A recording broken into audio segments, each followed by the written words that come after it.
Hi folks, and welcome to this week's video tutorial. This would be the start of the last section of on the tactic of dislodging. Now, in this video, we will be discussing on how to ambush an enemy piece that was not in immediate contact. It is a very versatile tactic and also one of the more advanced or sophisticated tactics in Xiangqi.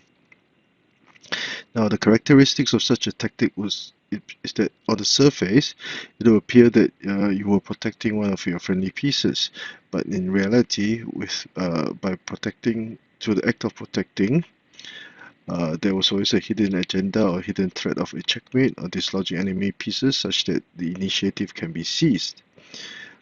It contains the elements of the clearance tactic and also the intentions are often very obscure and often go unnoticed by the enemy. And the element of surprise will allow the player employing this tactic to come back from behind and even gain a winning position. So without further ado, let us begin today's example. In the first example, this is a quick analysis. Red would have 2 chariots, 2 cannons, 1 horse. Black would have likewise similar material. Red has 2 pawns. Black would have 3 pawns. Both colors would have a full guard. Now it would be Red's turn to move. Now, if Black were to move first, there was always the threat of capturing the cannon to gain material and starting an attack from the bottom rank, etc. Now, first move for Red would be to play k5 equals to 6. With k5 equals to 6, Red would threaten to checkmate by sacrificing his chariot r4 plus 8. r4 plus 8, forcing the advisor to be lowered, and Red would then go for checkmate with r6 plus 6. Therefore, to prevent r6 plus 6, Black would have to play e3 plus 5. Now with e3 plus 5, after Black played e3 plus 5, Red will continue with r4 plus 7 to unlink the elephants and also continue to threaten to checkmate.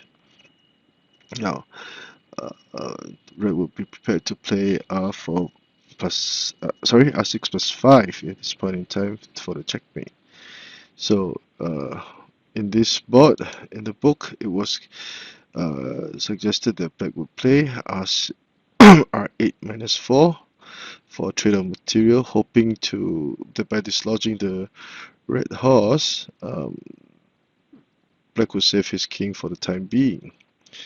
Now, however, at this point in time, Red would have other hidden agenda. Instead of offering a trade of material, Red will play c8 plus 5 to offer his cannon as a sacrifice, actually offer both cannons as a sacrifice to protect the horse. Now this is a very powerful move, and Red would be prepared to play h3 plus 5 to threaten the chariot for his next move. Now if Black tried to move this chariot to safety, he would lose tempi and will also be sure to lose, sorry.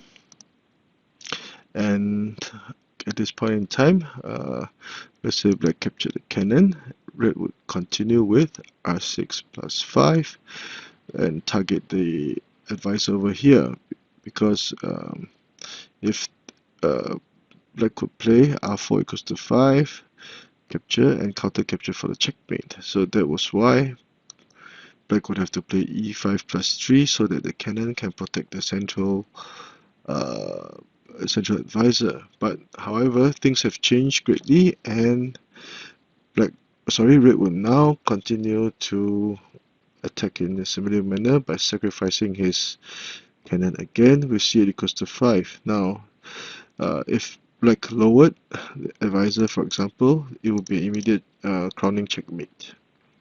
So that is why the cannon had to be retreated. But in doing so, the stage was now ripe for Black's final sacrifice to win. r4 equals to 5 to deliver a check.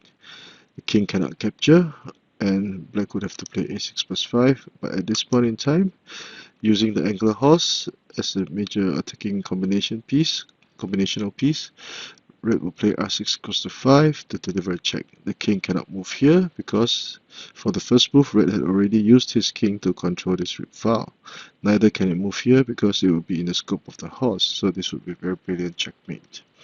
Now, the key move in this board would be this move, c8 plus 5, whereby red would use the tactic of ambushing enemy piece and to gain a winning position.